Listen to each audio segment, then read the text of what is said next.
Hi, this is Congressman Tom Cole from the 4th District of Oklahoma, and we're going to chat a little bit again about what's going on this week in Congress. Years ago, the former president, but a great congressional scholar, Woodrow Wilson, used to say, Congress on the floor is Congress's theater, Congress in committee is Congress at work. So it's been a busy work week if you happen to be on the Appropriations Committee, which I serve on.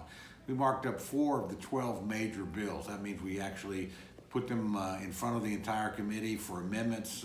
The amendments were dealt with and the bills were passed out. The 4 bills were defense, which is by far the largest single spending bill that we pass on Congress on a regular basis.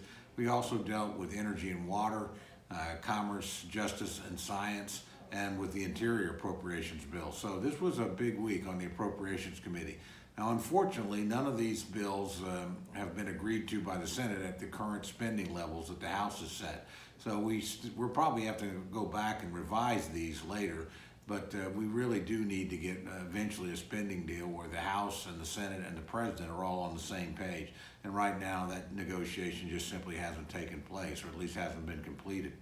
On the floor, we dealt with some major items this week. Probably the most important, certainly, was a bill that dealt with retirements and savings for everybody. That actually passed on an overwhelmingly bipartisan basis. This is a really good bill. There are a couple of things that I wish had been included that weren't.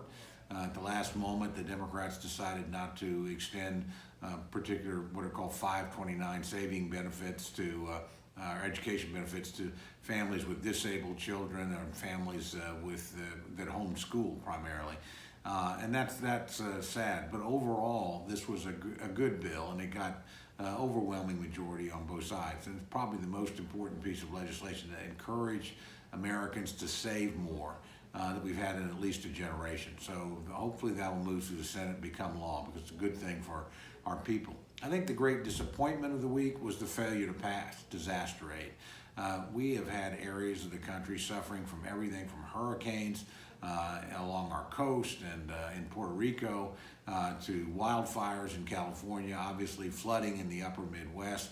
And we've got a humanitarian crisis on the southern border that's requiring billions of dollars to house and feed and give medical care to people that have entered the country illegally, particularly unaccompanied minors, children in effect.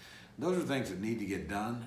Unfortunately, there's a lot of bickering going on at the leadership level, particularly I think Democrats trying to put policy riders in on disaster relief. To me, when you've got a disaster, you need to get the money to the people that need it right now. So the Senate, I think, is continuing to work through this. That's actually where part of the big bottleneck has been. Hopefully, when we get back from the memorial recess, the negotiations will have been complete, because it's really something that is inexcusable, in my opinion, not to get help to Americans in need that they're entitled to receive. So we're going to keep at that. Sooner or later, we'll get it done.